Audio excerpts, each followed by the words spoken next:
Seu Pedro, a senhora Elza, Pedrinho, a Ana, a Cristel. Quem mais está conectado aí? A Ieda também. E a Alice, né? Muito bom dia a todos vocês. Parece que ontem foi um dia, ademais de lindo, né? Maravilhoso, foi um dia cansativo para muitos. Tem muitos que tiveram que madrugar, né? Parece que o sono foi curto, de ontem para hoje. Mas foi um tempo realmente muito lindo, muito bom. E, com certeza, alguns estão ainda desmaiados em casa, né? Graças a Deus. Foi tudo muito, muito lindo, muito perfeito, né? Muito perfeito. Queridos, eu gostaria de compartilhar com vocês um texto que está em 1 de Pedro, está dentro do texto que foi lido pela Rosângela esta manhã, dentro de 1 de Pedro, capítulo 1, versículos 18 e versículo 19. Diz o seguinte: sabendo que não foi mediante coisas corruptíveis, como prata ou ouro, que fostes resgatados do vosso fútil procedimento que vossos pais vos legaram, mas pelo precioso sangue, como de cordeiro sem defeito e sem mácula, o sangue de Cristo. Enquanto meditava nesse texto, para compartilhar com vocês, são textos que nós temos estudado muito ao longo dos anos, né, especialmente ao longo dos 20 últimos anos. E cada vez que a gente entra nele, a gente é renovado, a gente sente aquela renovação, né? Enquanto eu estava ontem fazendo as anotações, em algum momento, anteontem, ou ontem, houve um momento, assim, até compartilhei com a Michelle, né, que houve um momento assim, que experimentei de quebrantamento, como se estivesse me convertendo de novo. Ao receber revelação, a ser tocado, percebi a presença do Espírito Santo de uma forma tão forte enquanto estava estudando o texto. E uma das coisas que me fez lembrar nessa meditação foi a natureza da conversão de uma pessoa, a natureza da experiência do encontro que a pessoa que estava nas trevas tem com Jesus. Eu creio que muitas vezes, e isso me fez lembrar muito que muitas vezes a gente escuta coisas estranhas com respeito à conversão das pessoas. Vou mencionar algumas delas para que você me entenda. Tem pessoas que vão dizer assim: nossa, gente, quando eu vi a novela da Record, os 10 Mandamentos, ou de Moisés, não sei, e quando vi o mar vermelho abrindo, aquilo me impactou tanto que a partir daquele dia, algo mudou, né? Comecei a frequentar a igreja, comecei a interessar pelas coisas de Deus, e hoje essa pessoa, de repente, é membro da igreja, né?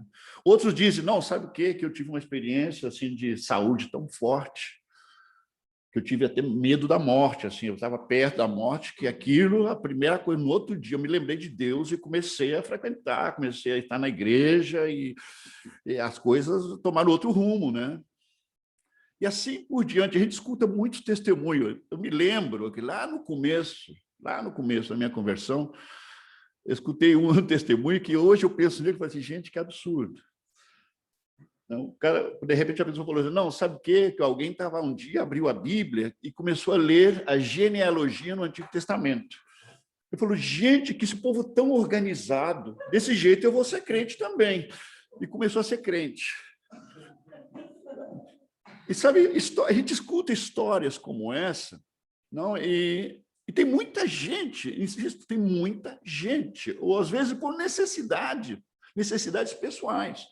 Tem gente que começou a frequentar a igreja, se tornou membro, se tornou crente porque teve uma necessidade e, de alguma forma, aquela necessidade empurrou ele para a igreja, né? Uma coisa assim. Mas sabe o quê? Tem muita gente hoje, em diferentes denominações, que estão dentro das igrejas, por experiências como esta. Agora, eu não estou deslegitimando, né? Anda muito de moda ultimamente, não estou deslegitimando a validez, digamos, da experiência que essas pessoas estão tendo. Por quê? Porque Deus, muitas vezes, tem usado essa experiência não para conversão, senão para colocar as pessoas, ou gerar uma situação, ou gerar uma convicção, ou gerar uma necessidade real, verdadeira, de Cristo na vida das pessoas. Mas o que nós temos que ter entendimento, claro, é que todas as pessoas que tiveram somente essa experiência, não necessariamente nasceram de novo, não necessariamente estão convertidas.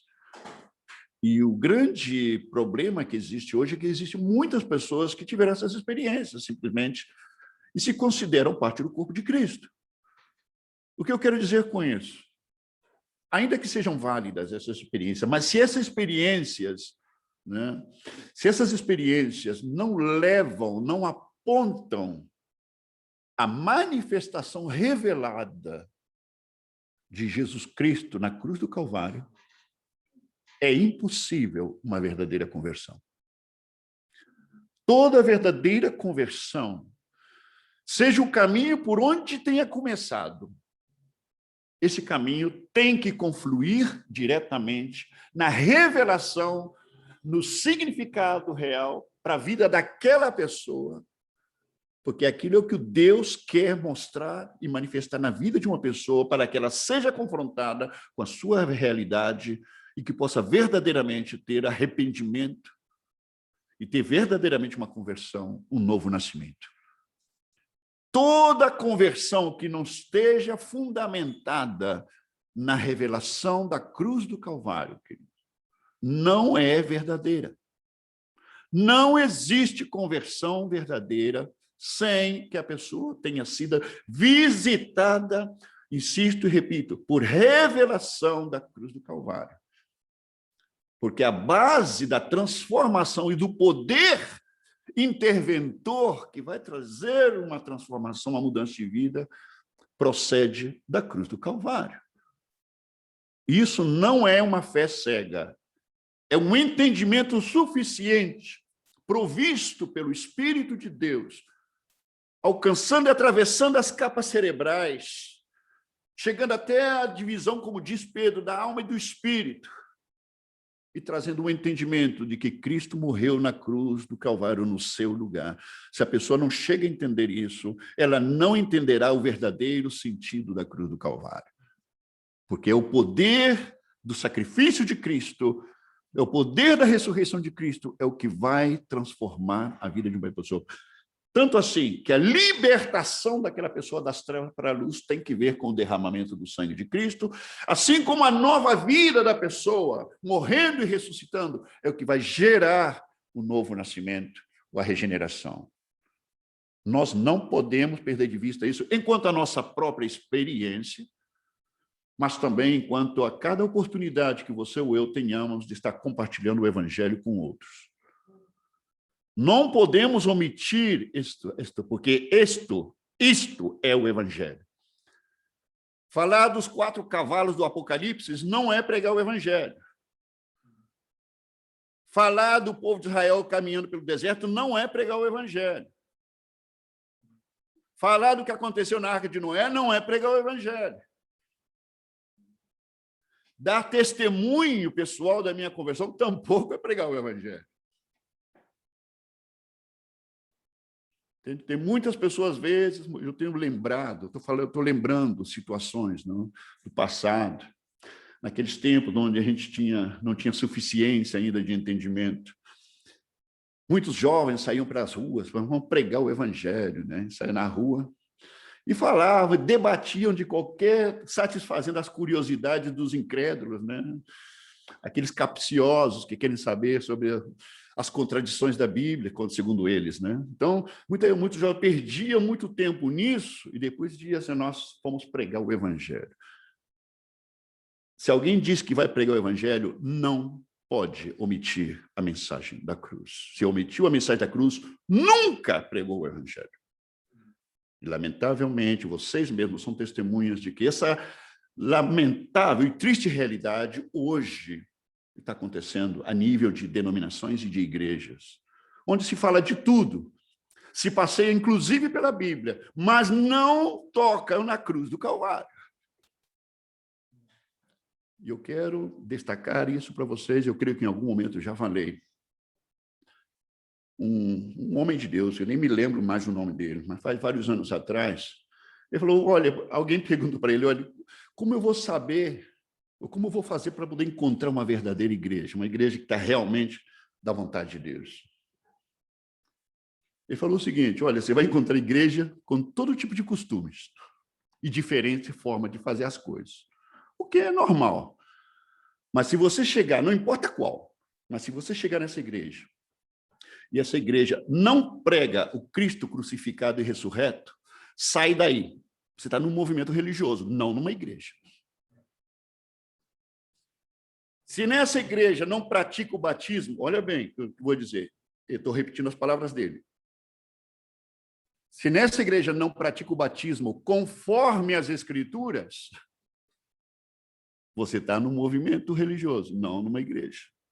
E se essa igreja não celebra a ceia do Senhor, não a Santa Ceia, a ceia do Senhor, conforme as Escrituras, você não está numa igreja.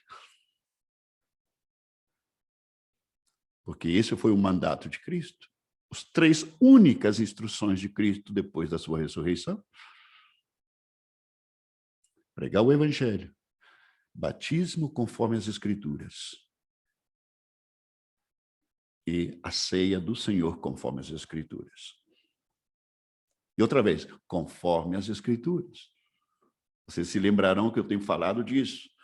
O povo de Deus, historicamente, tem estado muito, com muito zelo, preocupado e interessado em conhecer a vontade de Deus. Isso é geral. Mas parece que o como tem que ser feitas as coisas, parece que é por conta da casa, né? As pessoas não se preocupam com o como de Deus. O como na Bíblia é tão importante como o que de Deus. Ok? Então, é muito importante lembrar isso. Então, lembremos isso, queridos. Toda verdadeira conversão tem que estar fundamentada com uma experiência pessoal com a cruz do Calvário. Sem isso, não existe filho de Deus. Outro ponto importante que eu vi nesse texto é lembrar, queridos, que o sangue de Cristo, olha bem, ainda ligado com o mesmo que eu acabei de mencionar, que o sangue de Cristo é o que abriu o caminho verdadeiramente até a presença do Pai. Porque qual é o problema do homem? O problema dele é com Deus. Que ele não é filho de Deus, é filho do diabo. Então, ele tem que ser reconciliado com Deus. Quem levanta, quem suspende a condição dele de filho do diabo é Deus, o próprio Deus. Porque é Deus quem chama aquela pessoa. Aquela pessoa precisa ser reconciliada com Deus, aquela pessoa precisa ser levantada dela o juízo e a condenação que pesam sobre ela. E quem decretou esse juízo e condenação foi o próprio Deus. Então, essa pessoa precisa ser reconciliada por meio de Cristo, ela é reconciliada com Deus. Então, o problema do ser humano é com Deus, e Cristo veio a trazer a solução dessa grave problema.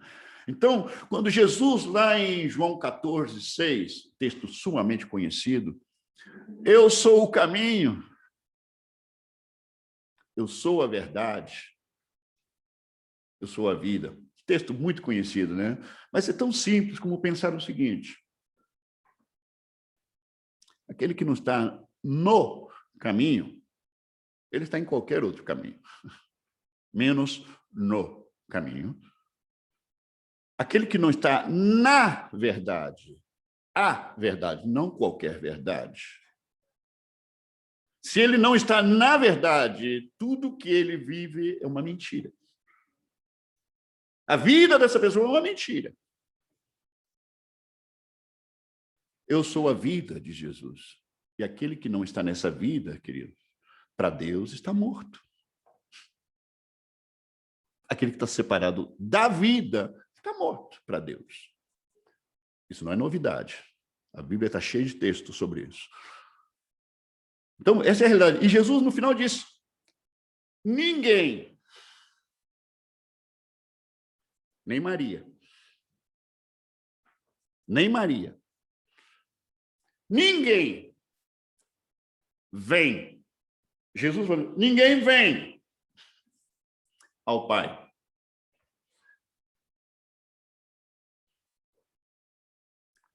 A ideia era levar o pecador ao Pai, para que seja adotado filho de Deus.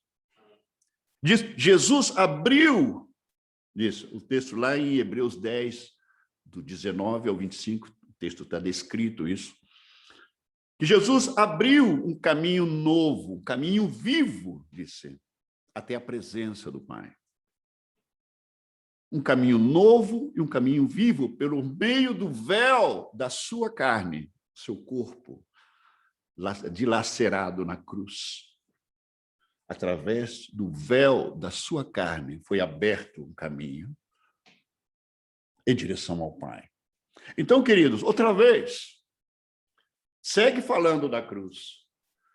Ninguém pode chegar a ser reconciliado com Deus se não é por meio da revelação da cruz. Eu estou com isso dando outra base daquilo que eu já mencionei no começo para vocês. Outra vez vemos nesse texto que não existe conversão verdadeira se não está fundamentada na mensagem da cruz.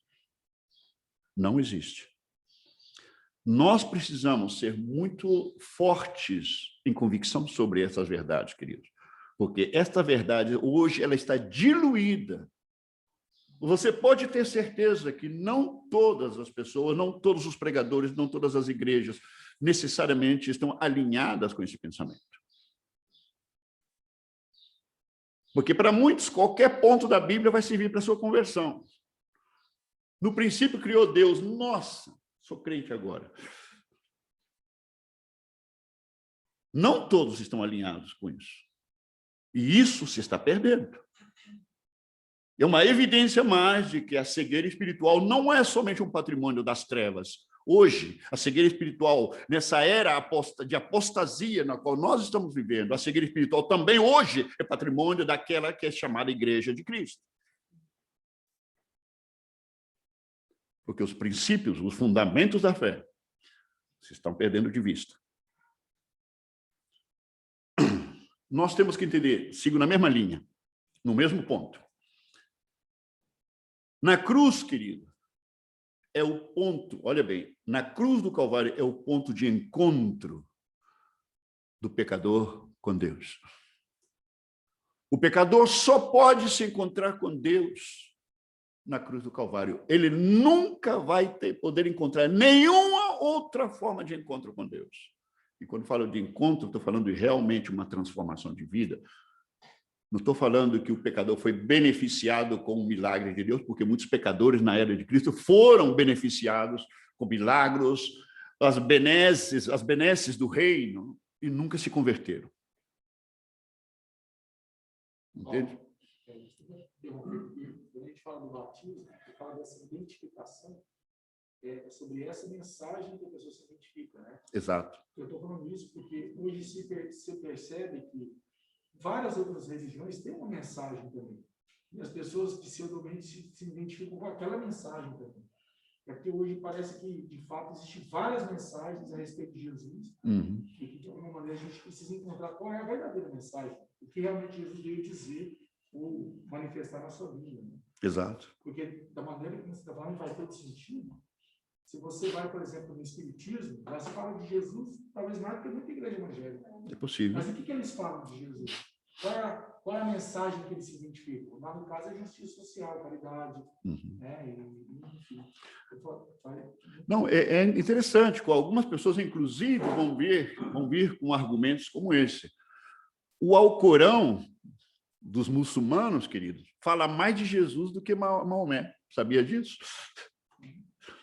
fala mais do profeta Isaías que os profetas do Islã. Agora, o que eles pensam de Jesus?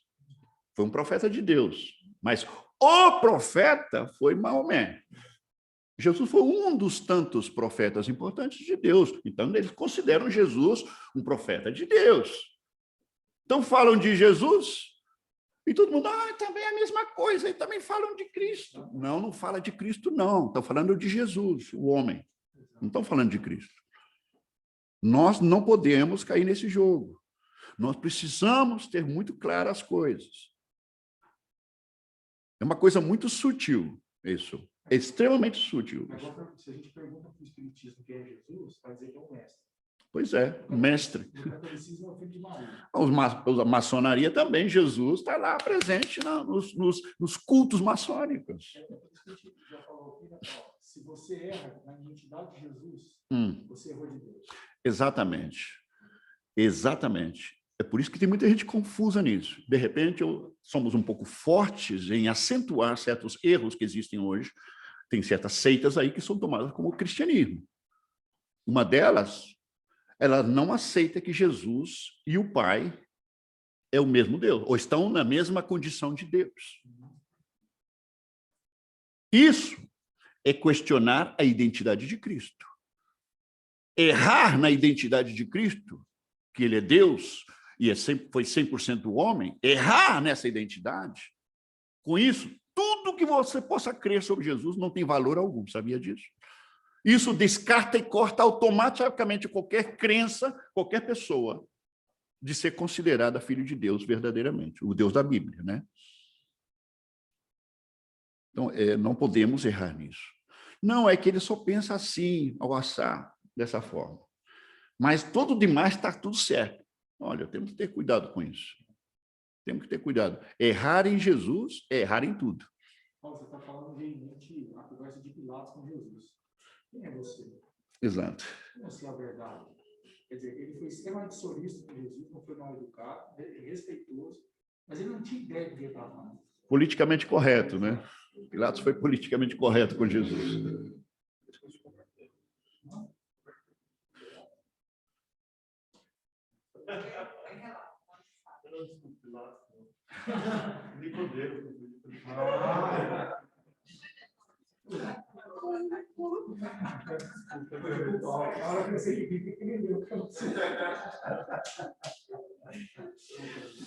Despertai, vos levantai, não há tempo que perder.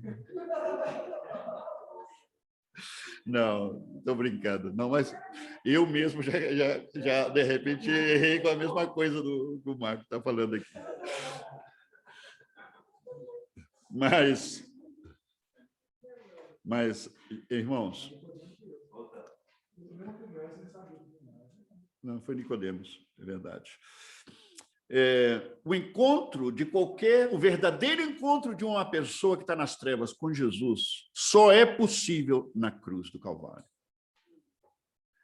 E o que Deus está interessado de mostrar ao homem que está nas trevas, ao homem e à mulher que está nas trevas, é o que aconteceu na cruz. Por isso, o mandamento primeiro de Jesus, antes de subir aos céus, aos seus discípulos, ide e pregai o evangelho a toda criatura. E evangelho sem cruz nunca foi e nunca será evangelho. Nós não podemos errar nisso. E não somente o encontro do homem e da mulher com Deus está na cruz do Calvário, queridos. Não somente isso. Outro erro que é muito frequentemente cometido. Eu creio que já dei o exemplo para vocês em algum momento. Um irmão no Chile, ele de repente, ele falou, Paulo, eu tenho um amigo de outra denominação, ele me convidou para um culto dele, porque tem o pregador da missão dele, vem dos Estados Unidos. Eu falei, vai lá, ué, vai lá. E ele foi. E o pregador lá pregou, não, que tinha que pregar.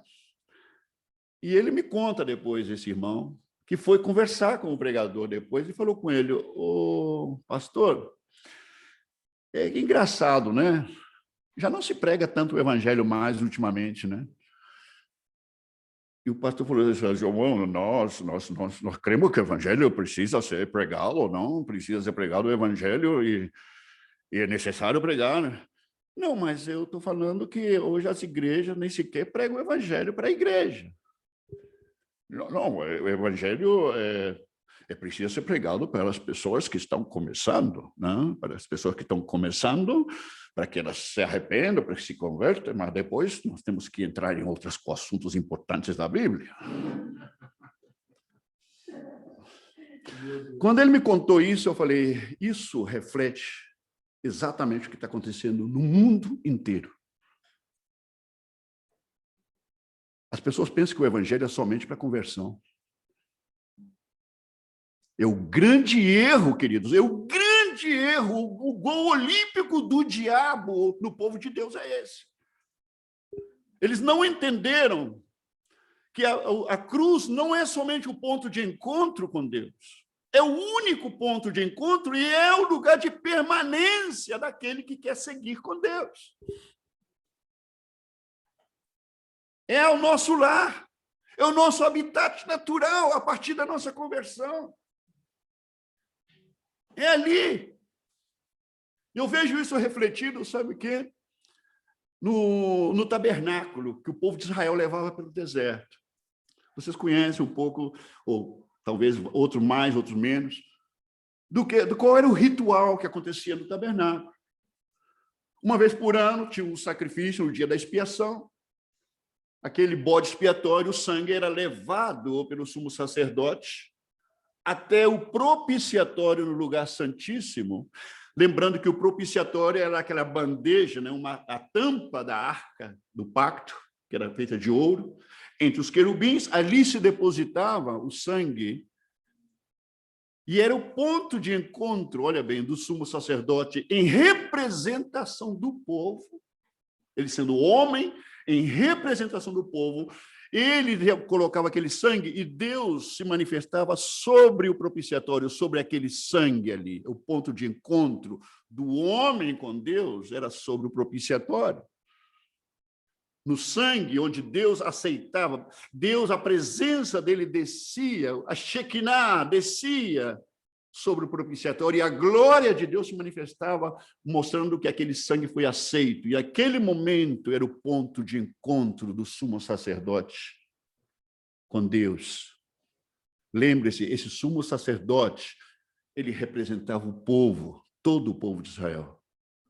Era o ponto de encontro do povo de Israel com Deus, era no momento que o sumo sacerdote depositava aquele sangue. E era aceito por Deus. Agora, é interessante que aqui naquela presença, o perdão era estendido sobre a nação de Israel, por causa daquele sangue. E aquele ritual tinha que ser feito todos os anos, falando como figura da permanência e a necessidade de que aquele sangue precisava estar uma e outra vez colocado na presença de Deus, para que o povo permanecesse sendo o povo de Deus.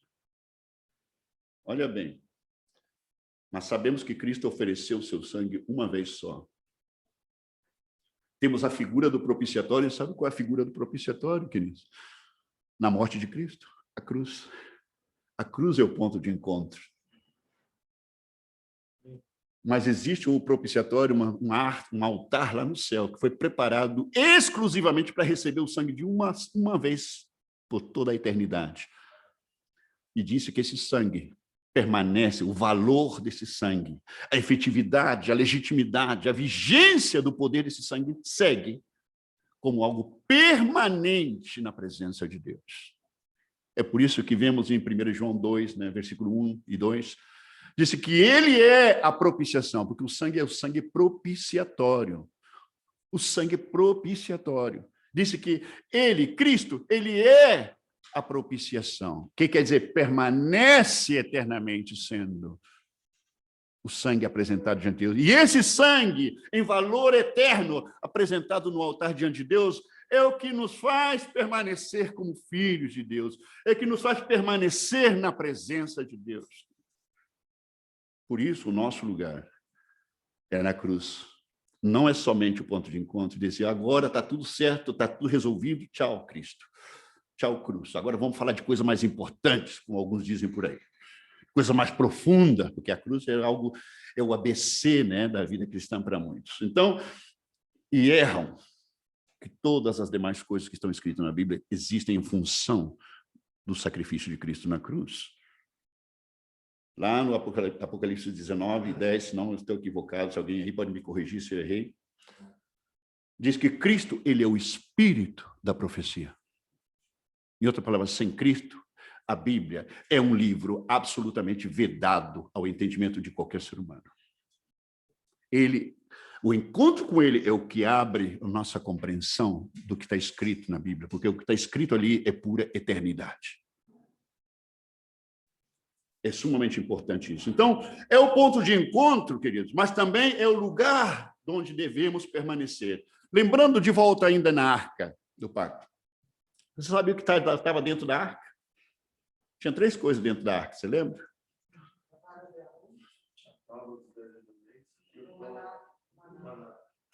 Esses 3 elementos não estão aí por acaso. Eles têm um significado. Esses 3 elementos estão aí.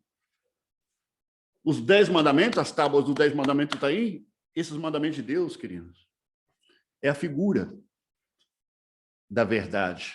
É a figura da palavra de Deus que está aí, que somente pode ser acessada através do momento do encontro na cruz. Se você permanece na cruz, você tem acesso à revelação do conteúdo das tábuas da lei, que é a palavra de Deus. Somente quando você permanece na cruz, você vai seguir recebendo, como uma torneira aberta, entendimento e mais profundidade do conhecimento e da palavra de Deus. O acesso é na cruz. A vara de Arão, aquilo foi uma história que aconteceu de rebeldia do povo no deserto. Alguns líderes de das 12 tribos, disseram, ué, como é que é esse negócio aí? Que somente Arão agora ele é o sumo sacerdote? Por que ele? Nós também temos direito, nós também somos do povo de Deus. E somos tão homens e tão preparados como Arão. Mas esqueceram de uma coisa. Deus chamou e designou Arão. E puseram as 12 varas, 12 cajados, né, ou varas, que eles chamaram assim, cravadas no chão, e iam fazer a prova dos 9, para ver quem realmente havia sido chamado por Deus para ser sumo sacerdote. Entre elas, logicamente, a vara de Arão, em representação da tribo de Levi, e outros puseram assim, a vara que no outro dia tinha que dar folha, dar flor e fruto. Tinha que dar. Essa vara que der fruto, que der flor, isso fica evidenciado quem foi verdadeiramente chamado por Deus a ser o sumo sacerdote, claro. A vara de Arão, no outro dia, amanheceu bonita, né? Cheia, bonita. De um dia para outro. Milagre. E essa vara de Arão, ela foi colocada também dentro da arca. E ela tem um significado importante, queridos. Porque Arão, como sumo sacerdote, era a figura de Cristo. Era um poder muito grande que o sumo sacerdote tinha no Antigo Testamento. Uma vez que Cristo chega, se acabou. Se acabou, já não tem mais sumos sacerdotes humanos, porque chegou o verdadeiro e eterno sumo sacerdote que é Cristo. E lembra que o sumo sacerdote, tudo que ele fazia era em representação e em benefício do povo diante de Deus. Ele era mediador dos interesses e as necessidades do povo. E agora Cristo é nosso sumo sacerdote, e que permanece, não somente o sangue permanece diante de Deus, senão que o sumo sacerdote permanece, disse Hebreus, permanece diante de Deus, intercedendo pelo seu povo. Nos fala de sumo sacerdócio, Nós temos um sumo sacerdote que está lá defendendo os nossos interesses.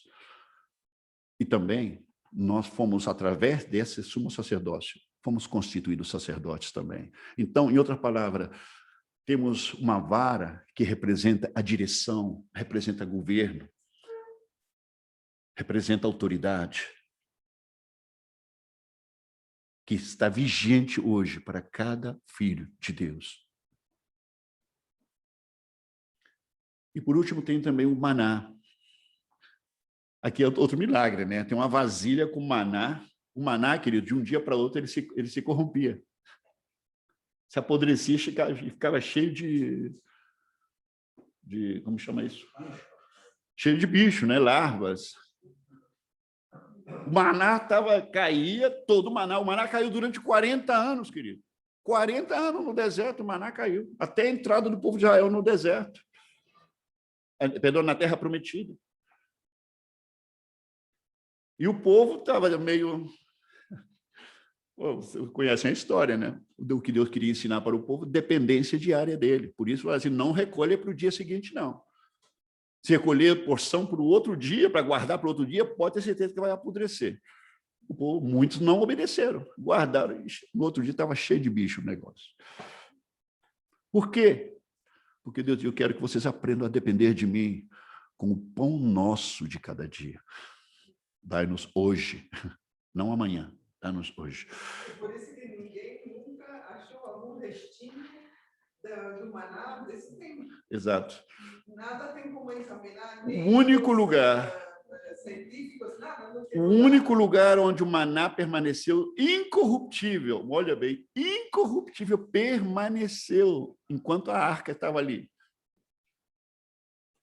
Durante anos, o maná esteve numa vasilha dentro da arca, fresquinho, fresquinho, como o primeiro dia. Agora, o que quer dizer o maná ali dentro da arca, queridos? É que se você está ali na presença, na Shekinah, se você está ali, aí, o sangue aí, falando, e a presença de Deus, você está ali na cruz, é quando você está ali, você tem pleno, olha bem, te ha sido dado o direito de clamar a Deus por todas as suas necessidades, porque o maná na arca representa a provisão de Deus. O maná expressa a fidelidade de Deus em prover as nossas necessidades. Se você, repito, se você está ali na cruz, que é o seu lugar, o meu lugar, de permanência, ali temos acesso à revelação, ali temos acesso à direção do Espírito Santo na nossa vida, ali temos acesso direto ao Pai, em adoração, como fizemos aqui, em louvor pessoal, em oração, porque somente os sacerdotes podiam orar no tempo do tabernáculo. Olha bem, os que oravam eram sacerdotes. Porque essa oração ela era representada através do incenso que era queimado na frente da entrada do lugar santíssimo. Porque o incenso que subia, segundo a Bíblia, representava as orações do povo de Deus. Tinha que ser sacerdote para apresentar as orações. Por isso, quem não é sacerdote hoje não pode orar. Só os que são sacerdotes podem orar. Essa é a razão pela qual uma pessoa que está nas trevas, a única oração que ele pode fazer, a pessoa que está nas trevas, Deus tem misericórdia de mim, porque eu sou pecador. Essa é a única oração que uma pessoa nas trevas pode fazer. A Deus, clamando a misericórdia. Porque orar por qualquer outra coisa se requer ser sacerdote por princípio, tanto no Antigo como no Novo Testamento.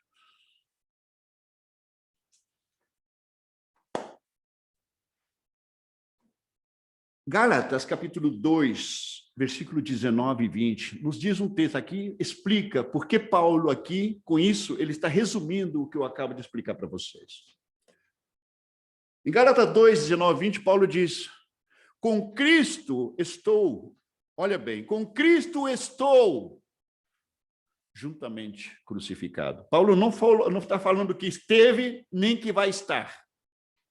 Paulo está dizendo, com Cristo estou. Por que ele está dizendo estou? Se ele estava ali no meio do povo, no meio dos outros discípulos. Como que estou? Paulo aqui está expressando a permanência do verdadeiro discípulo de Cristo. Ele permanece crucificado com Cristo. Por isso nós cantamos aqui recém. É uma cruz para levar. Ainda há uma cruz. Entende? Fala de permanência. Eu estou juntamente crucificado. Ele não disse que esteve nem que vai estar. Estou crucificado. Está morto com Cristo. E agora já não vivo eu, disse. Não vivo mais eu, mas vive Cristo em mim. E a vida que agora eu vivo na carne, eu a vivo na fé do Filho de Deus. Eu vivo na fé de Cristo. Olha bem. Em outra palavra, Cristo crendo por meio de mim. É tremendo isso. É por isso, querido, esse texto, Paulo com ele, enfatiza categoricamente que o seu lugar, o meu lugar, é na cruz do Calvário. Permanecer ali. Mas também, isso não entra na cabeça de um racionalista, né? Quando nós chegamos no Brasil pregando sobre estar mortos com Cristo, alguns líderes, pastores, alguns conhecidos começaram a nos questionar. Não, vocês falam muito de morte. Nós estamos pela vida. Nós já aqui só falamos de ressurreição, porque já morremos com Cristo lá atrás. Agora estamos falando da ressurreição. Agora só falamos de vida. Não entenderam nada. Vai contra toda a racionalidade humana. Como é que você pode estar morto e estar vivo ao mesmo tempo? Mas é exatamente o que o texto está dizendo. Você deve permanecer crucificado. Para isso, tem que estar na cruz. Tem que permanecer na cruz. E tem que permanecer ressuscitado.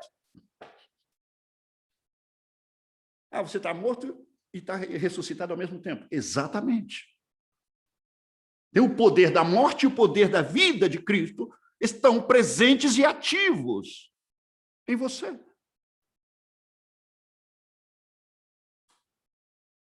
Muitos, outra vez, falta de revelação, eles temporizam a obra de Cristo. Todas as noites, com o Tiago, estamos conectados com vários irmãos do Chile, estamos transmitindo para eles, um curso de formação para eles. E eu falo sempre com eles, as doutrinas fundamentais do Evangelho, elas são atemporais. São atemporais, querido. O que aconteceu primeiro? Foi redenção, ou foi reconciliação, ou propiciação, ou expiação? O que foi primeiro? É atemporal, queridos. Nós estudamos separado, é para a nossa compreensão. Mas existe um perigo, pensamos que uma coisa vem assim, depois vem a outra, depois vem... Não, foi atemporal. Nenhum de nós jamais vamos poder dizer aconteceu no segundo exato aqui, a outra aconteceu 1 minuto depois. Não existe isso. A justificação também aconteceu ali na cruz. Ah, por que se diz isso? Se Romanos 4:25 diz que porque Cristo ressuscitou para a nossa justificação. É verdade, também está na justificação, também se apoia na ressurreição.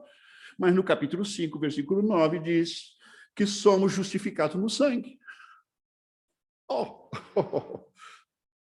É atemporal, queridos.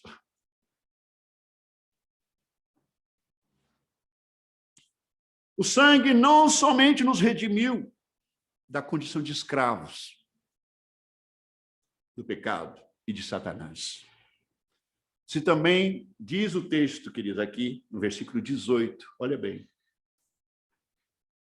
que nos redimiu, nos resgatou do vosso fútil procedimento.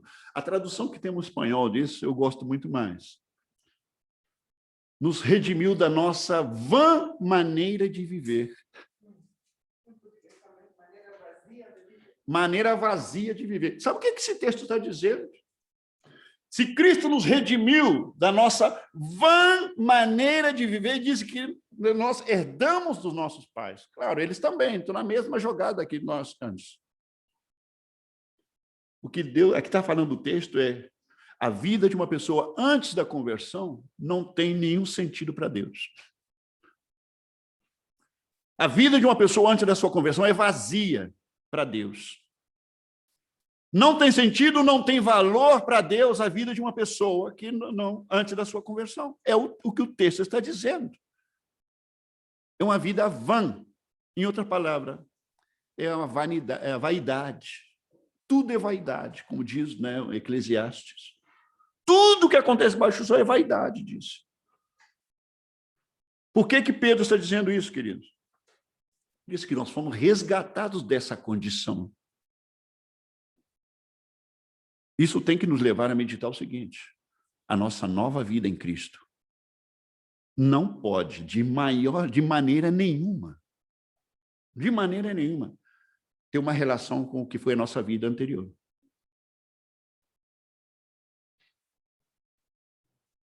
Tudo que nós possamos viver, ainda que tenha a mesma aparência de algumas coisas que fazíamos, que parece que eram saudáveis, tudo isso tem que experimentar o poder da redenção de Cristo naquilo, nas nossas vidas. Aquilo tem que se ressignificar para nós. Tem que voltar a significar mais outra coisa para nós aqui. Porque a nossa condição mudou. A nossa realidade mudou. Então, o que nós vivemos hoje como cristãos não pode ser a mesma coisa que vivemos no passado. Não pode ser. É o que o texto está falando. Okay? O versículo dentro do texto que a Rosângela leu, no mesmo texto, no mesmo capítulo, versículo 14 e 15, olha bem o que diz Pedro aqui com respeito a isso.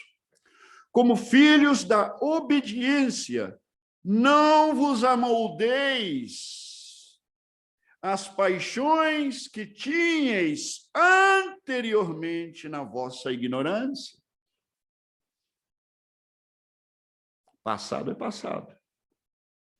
Pelo contrário, segundo é santo aquele que vos chamou, tornai-vos santos também vós mesmos, em todo o vosso procedimento, em toda a sua conduta, em toda a sua maneira de viver.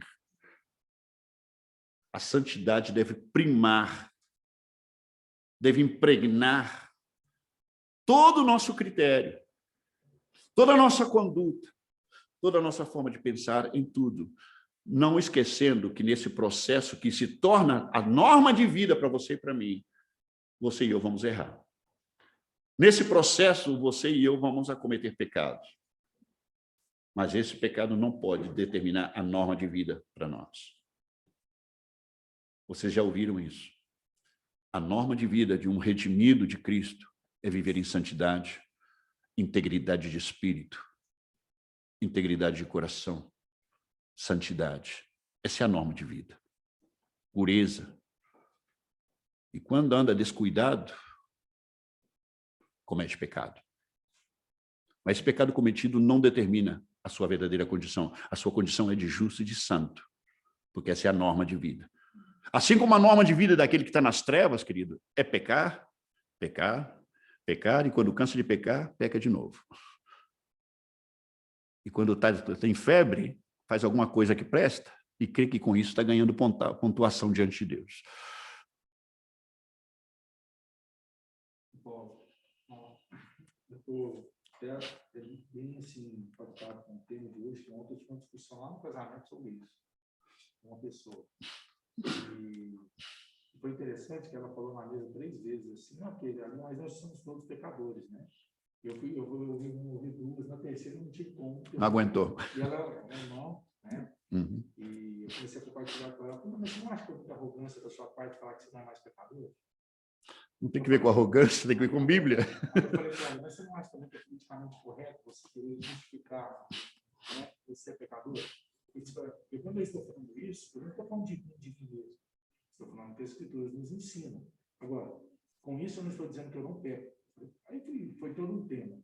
Mas me chamou a atenção porque um dos grandes expoentes da nossa geração aqui no Brasil, agora recentemente ele fez uma mensagem onde ele disse que a Bíblia precisa ser revista, ela precisa ser atualizada, O Papa também acaba de falar isso. E ele disse, se você é homossexual, se você usa drogas, se você cheira uma carreira, não importa é Cristo.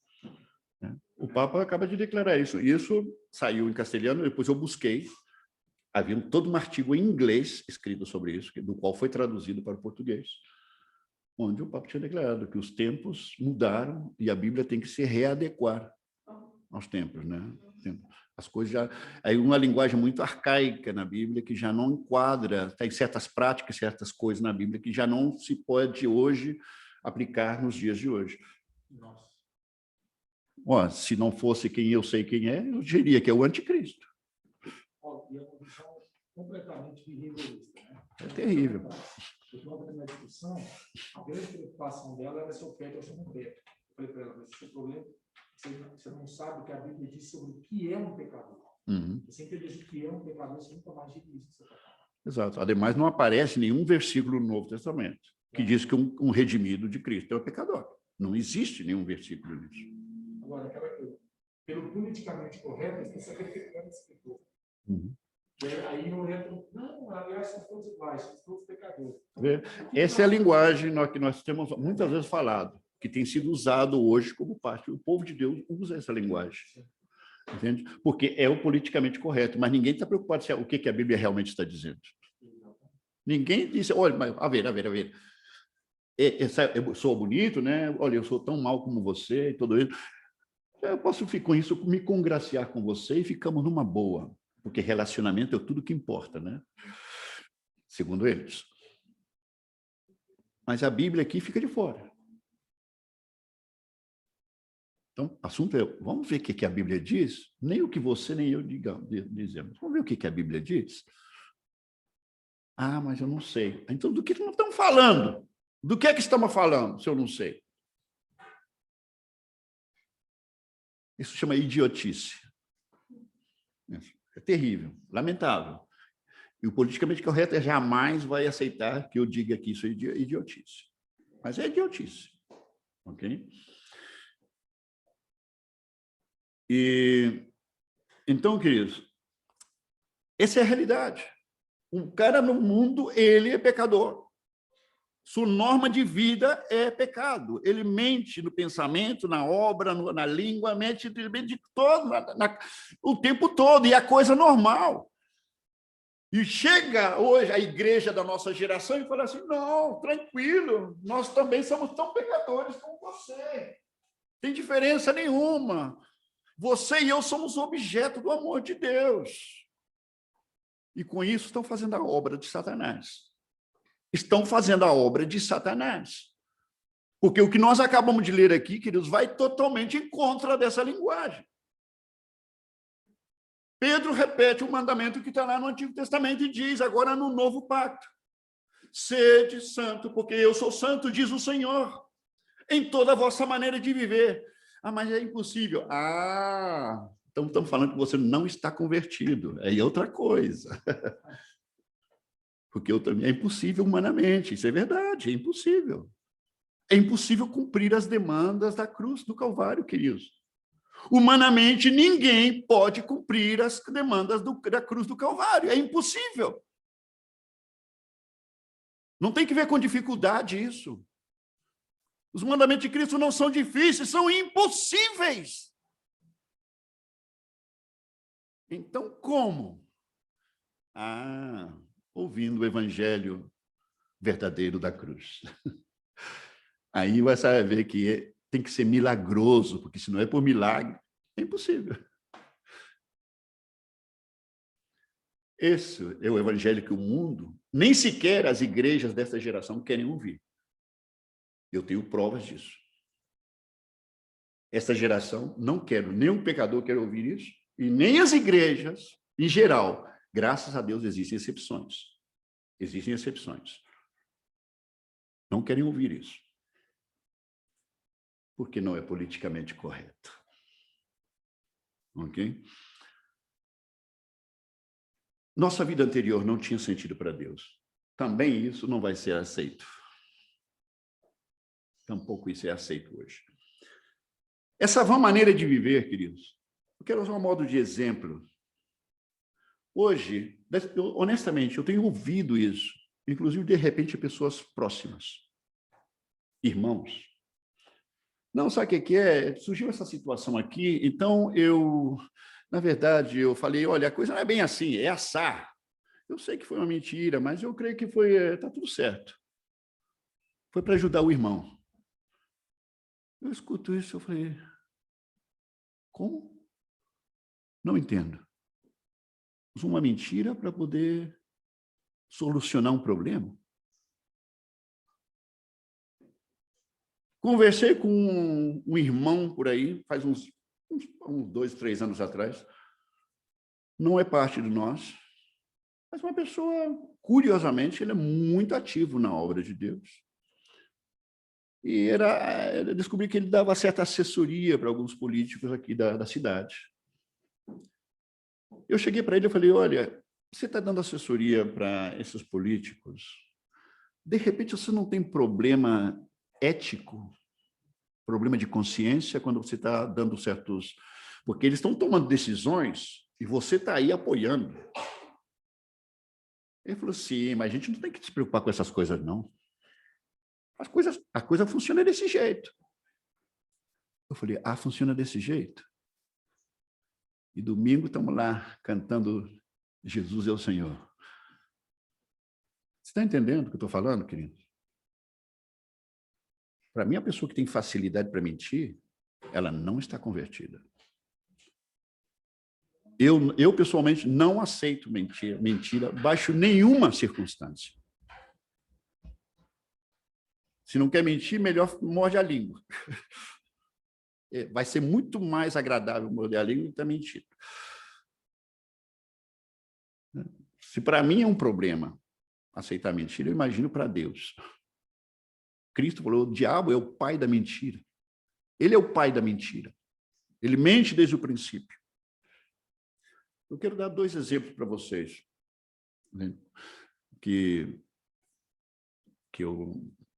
Espero lembrar do segundo, mas o primeiro é o seguinte, eu tenho a história de a irmã de um amigo meu argentino, a irmã dele, era funcionária importante de uma empresa importante em Buenos Aires. Eu escutei esse testemunho deles. Não? E essa irmã, ela era uma empresa com muitos gerentes, né? Então, de repente, como ela era assistente de um dos gerentes, de repente chamou um cliente da empresa para poder falar com o gerente imediato dela. E ela falou, fulano, estão chamando você. E o gerente falou assim, não, fala com ele que eu não estou. E ela falou, mas eu não vou falar isso. Eu sou cristã e eu não vou mentir. Eu falei, não, ou você vai falar ou você pode fazer sua cartinha de demissão.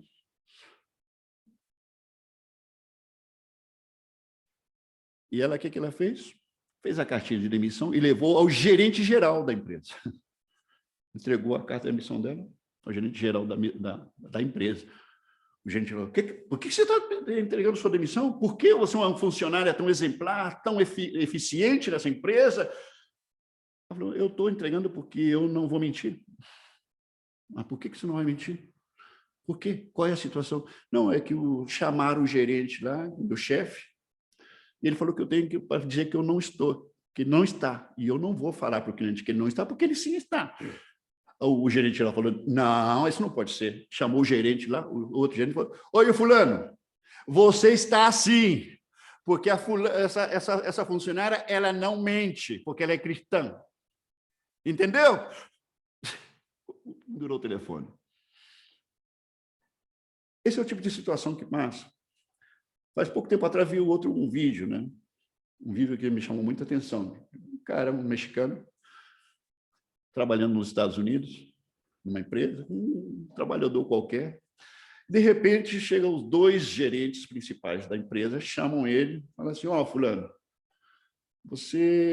nós temos nosso depósito, né, os materiais nossos, como tipo de, como chama isso, de almoxarifado, não sei o que é, né? Então, vai chegar uma quantidade, uma remessa de produtos, e nós queremos que essa quantidade vai ser tanto, mas nós queremos que você coloque nos livros de registro uma quantidade menor.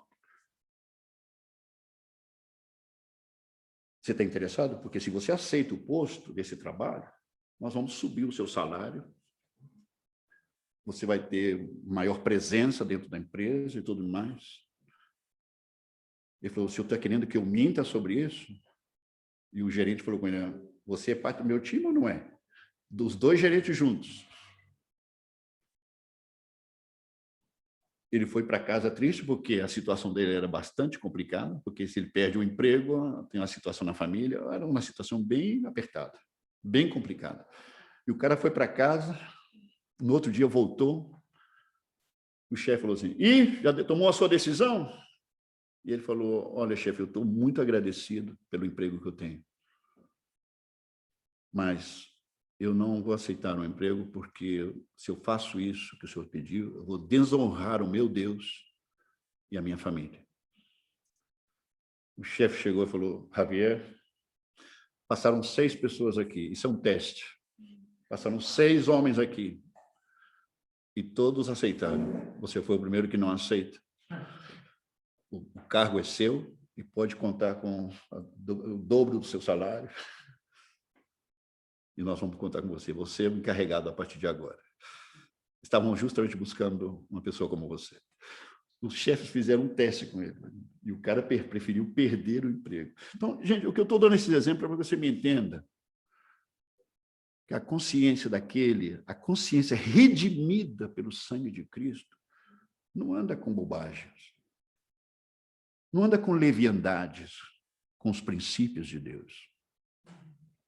Ok? E a mentira, para mim, é uma máxima expressão e a máxima evidência da pobreza espiritual de aquele que diz ser cristão. A capacidade e a facilidade que tem para mentir. Reflete, em forma infalível, a pobreza espiritual daquela pessoa. Se é que está convertido, né? Se é que está convertido de verdade. Nós devemos ser muito cuidadosos, queridos. Nosso critério, nossa ética deve refletir a obra de Cristo na cruz do Calvário. Nossa ética, a nossa conduta no nosso relacionamento. Nossa ética, nossa conduta no trabalho.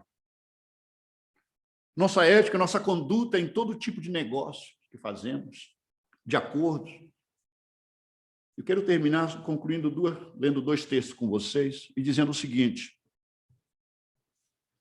O Brasil é um dos países mais burocratas que eu já vi na minha vida.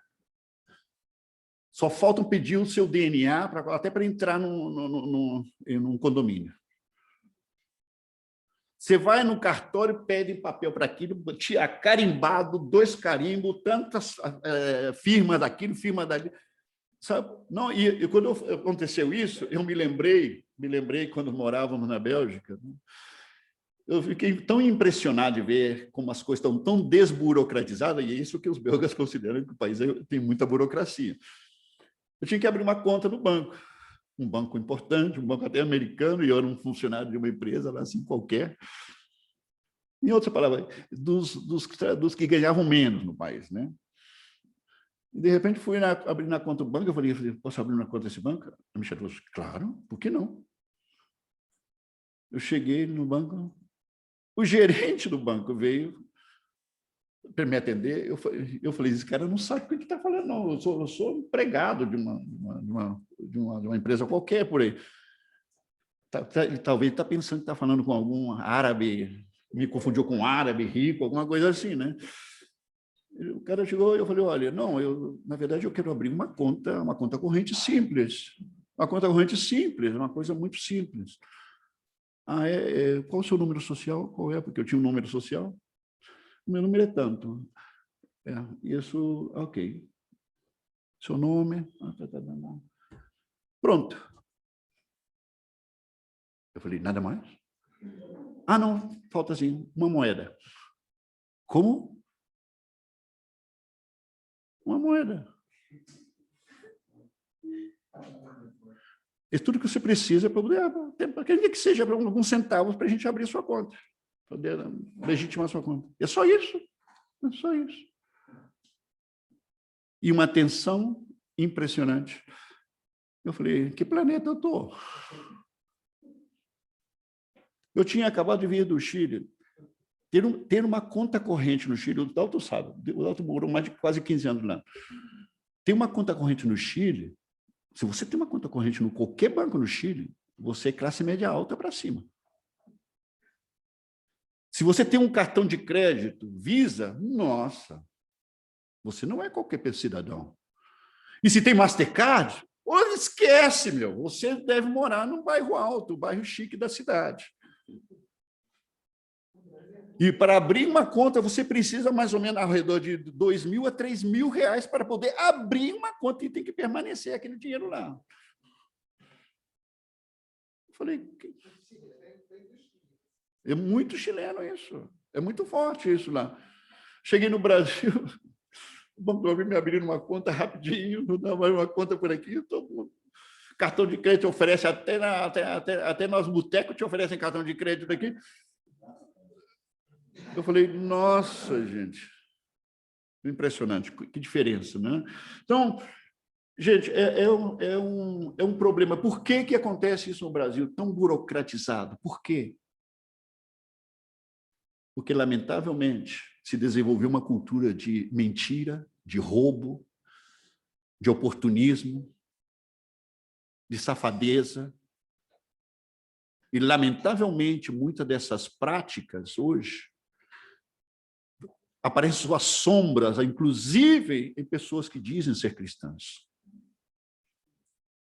Nós temos que estar atentos a essas coisas. Quero ler 2 textos. Vou pedir, mas pode ajudar, Haroldo? 2 textos bíblicos. O primeiro é 2 Coríntios 5, com isso a gente vai concluir.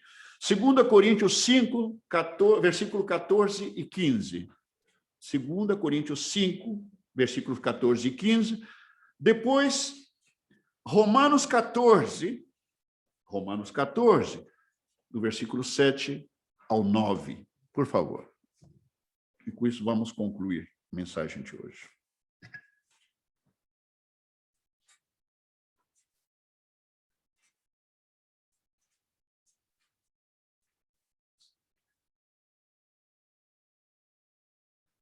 Coríntios 5, 14 e 15. 14 e 15. Porquanto o amor de Cristo nos constrange, porque estamos plenamente convencidos de que um morreu por todos, logo todos morreram. E ele morreu por todos, para que aqueles que vivem já não vivam mais para si mesmos, mas para aquele que por eles morreu e ressuscitou. Romanos 14, versículo 7 ao 9. Pois nenhum de nós vive apenas para si, e nenhum de nós morre apenas para si. Se vivemos, vivemos para o Senhor, e se morremos, morremos para o Senhor. Assim, quer vivamos, quer morramos, pertencemos ao Senhor. Por essa razão, Cristo morreu e voltou a viver, para ser Senhor de vivos e de mortos. Amém? Obrigado, Haroldo. Obrigado, Michel. Senhor, agradecemos pela tua palavra. Agradecemos aquilo que já tem sido feito em nós, por meio da manifestação e a revelação do Evangelho. Agradecemos a riqueza da revelação que tem chegado às nossas vidas e nos tem transformado. Senhor, queremos e ensina-nos a permanecer agarrados da cruz do Calvário. Faz-nos entender que aquele é o nosso lugar, aquele é a nossa casa, é o nosso habitat. Faz-nos entender que ali, na presença, onde o sangue propiciatório segue falando ao nosso favor, diante do Pai. Ali na presença, onde, Senhor, seguimos tendo acesso a que o nosso entendimento seja aberto para a compreensão das Escrituras, iluminando os olhos do nosso entendimento. Ali, Senhor, seguiremos tendo acesso à direção do Espírito Santo e o conhecimento da Tua vontade e propósito nas nossas vidas. Estando ali na presença, Senhor, podemos, como filhos amados, como herdeiros e co-herdeiros da glória eterna, sabemos que podemos dizer: Abba, Pai, atende a nossa necessidade, Senhor, porque somos filhos teus. Senhor, ensina-nos isto. Na simplicidade e na profundidade do entendimento destas coisas. Desperta, Senhor, esse entendimento e desperta o zelo dentro de nós, convicções profundas, ó Deus, com respeito a estas verdades, e que isso nos mantenha quebrantados, nítidos e claros com respeito, Senhor, que isso é a única coisa que importa, na verdade, em toda a nossa vida. Em nome de Jesus. Em nome de Jesus, pedimos, crendo que vamos a seguir recebendo. E para a tua glória, Senhor, nos encomendamos a ti. Amém. Haroldo, não, poderíamos cantar uma canção mais? Por favor. Podemos pedir, orar com a igreja pelo marido de Priscila, a prima de Aninha. Sim. Podemos orar. Como o nome dele, lembra? Ricardo, né? Sim, hoje, esta manhã, eu vi a mensagem, já tive minha oração pessoal por ele, mas vamos orar como igreja. Fiquem de pé, por favor. Depois da oração, vamos cantar. Juntamente com o Haroldo. Tiago, você pode guiar a gente nessa oração? Por favor. Não, agora. E terminamos cantando com o Haroldo. Amém. Senhor, nós te agradecemos, ó Deus, primeiramente pela sua palavra, pelo privilégio que temos, ó Deus, de escutar coisas tão profundas a respeito do Senhor e a maneira como o Senhor se posicionou nesse mundo, Senhor. Graças porque ouvimos a tua voz, graças porque recebemos o teu evangelho, cremos, ó Pai, para a sua glória. Queremos, ó Deus, como igreja, nesse momento, erguer nossas vozes, Senhor, clamando pela vida do Ricardo, amém, esse jovem que é o marido da Priscila, que é a prima da Ana.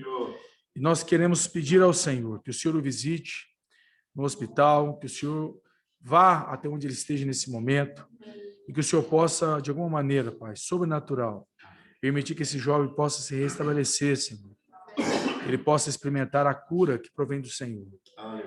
Por isso, Deus, que essa enfermidade seja para a sua glória e que ele possa se restabelecer, Senhor. Em nome de Jesus. Queremos lembrar também, Senhor, do pai do Haroldo, que está numa condição difícil no hospital, foi entubado, Senhor. Queremos, ó Deus, em nome de Cristo Jesus, que o Senhor permita que também essa enfermidade seja para a sua glória. Amém. Que de alguma maneira ele possa receber ao Senhor na sua condição, Senhor. Por isso, Deus, clamamos também por ele, pedindo que o Senhor o erga, Senhor, dessa situação e permita que ele possa experimentar o favor do Senhor nesse momento. Quero lembrar também pela Rosângela, que pediu oração essa manhã, pela sua vida, Senhor. Sim. Cremos que o Senhor tem transformado a sua vida, transformado o seu espírito, e que cada vez mais ela seja semelhante ao Senhor em tudo, assim como nós todos também. Mas pedimos em especial a ela que o Senhor provenha algo poderoso, Senhor, na sua mente, no seu espírito, e que ela cresça, Senhor, na estatura do varão que é Cristo. Amém.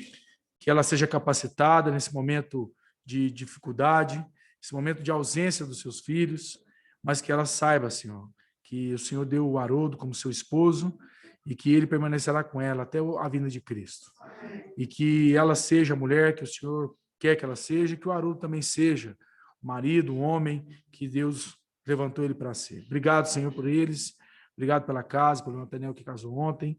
E que tudo corra conforme a tua vontade, o teu querer, ao louvor da tua glória, Senhor. Em nome de Cristo Jesus. Amém. Aproveito antes de começar a cantar, somente dizer ao senhor Pedro, à senhora Elza, a Cristel, não, nossa filha que está aí conectada desde o Chile também, a Ieda com as crianças, o Pedrinho e a Ana também. Que Deus siga abençoando a vida de vocês, queridos. Temos muita saudade de ter vocês de forma presencial. Minha alma engrandece.